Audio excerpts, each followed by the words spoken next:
So let us start. The main aim of this topic is that how does a consumer maximize his satisfaction from the consumption of the goods and services, as resources are limited in relation to unlimited wants, and the consumer has to follow some principles and law in order to attain the highest satisfaction level.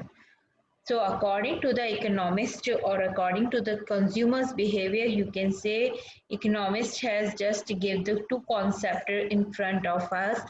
One is cardinal utility approach, that is given by the Marshall's utility analysis or marginal utility analysis. Next is ordinal utility approach or indifference curve analysis, that is given by Higginson analysis. So first of all, I will explain you what is meant by cardinal utility approach. It was given by the Alfred Marshall. It refers to the measurement of the utility in the term of number 1, 2, 3, etc. The unit of measurement under this approach is utils. Means what the name of the unit is utils. Example, basket of a orange offer 10 utils of utility to a consumer. You can say like that. However, sometimes what happen, it is necessary to determine the quantum of the satisfaction obtained from the particular commodity. So under the cardinal utility approach, the concept of the utility is used to attain the consumer's equilibrium. So that is called the cardinal approach. And for concept of utility, if I can say that the taste or satisfaction are familiar for all of us. It is much more difficult to express these concept and concern terms. Suppose you have just eaten an ice cream and a chocolate. Can you tell me how much you are satisfied from the each of these items? Probably you can tell that which item you like more, but it is very difficult that you can express them how much. Means there is no measure unit to count the satisfaction. But here what they have just expressed, they are saying that you can use your satisfaction or wants into the utils. So likewise that. So utility refers to a want satisfying power of a commodity. It is the satisfaction actual or expected derived from the consumption of the commodity. Utility differ from the person to person or place to place or time to time.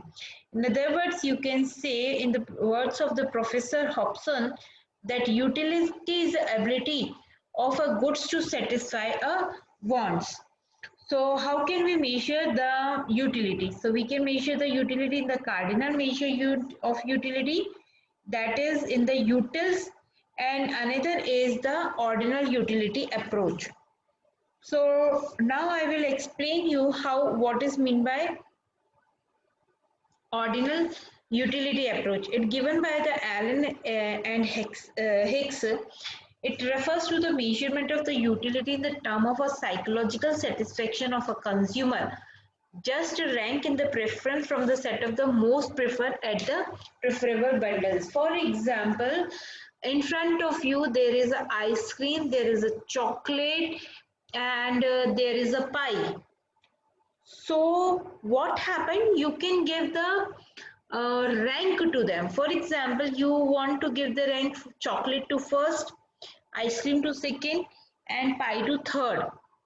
So first, second, third, likewise that. Not one, two, three, but we have to give the rank to them, which you prefer more, which is your demand, which is your wants, and which can give the satisfaction to you. So now we will discuss about the cardinal utility analysis. It is divided into two parts, total utility and marginal utility.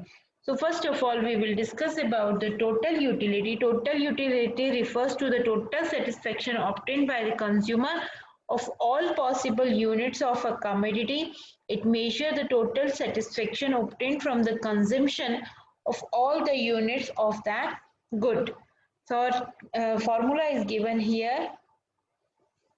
TUN equals to utility 1 plus utility through 2, 3, 4, so on. So it depends on us which utility, how can we satisfy our utility. Next is marginal utility, MU. It is denoted by marginal utility is the additional utility derived from the consumption of a one and more unit of the given commodity. It is the utility derived from the last unit of the utility purchased by them. Its formula is given here. MUN equals to TUN minus TUN minus 1. So here it means change in the utility, change in the number of the units accordingly. So as per given example, when the ice cream, third ice cream is consumed, total utility increases 36 utility. Means for first utility is given by the ice cream. For example, the first ice cream gives to us satisfaction of 20 utils.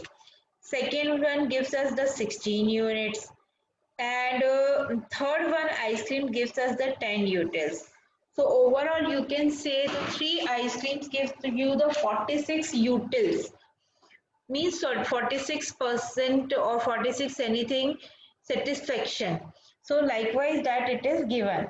Now we will discuss about the relationship between the TU and MU with the help of this schedule and the diagram.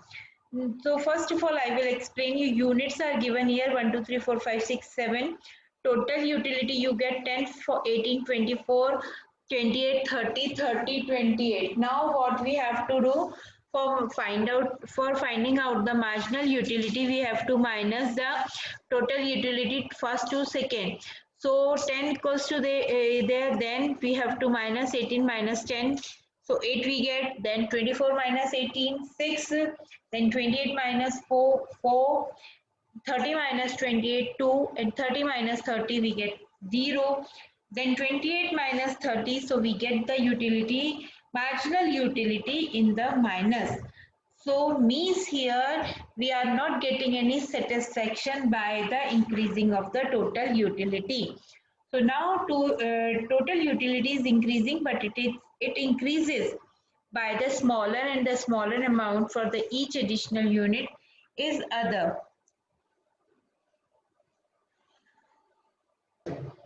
So TU increases with an increasing in the consumption of a commodity as long as MU is positive. Till the fourth ice cream, is this the phase? Fourth or fifth ice cream, TU increases, but a diminishing rate of MU from the each successive unit tends to be diminished. When the TU reaches the maximum, MU becomes 0. Then when the ice cream number uh, 6 is consumed, it is also known as the point of satiety. TU curve slope rising at this stage here, rising.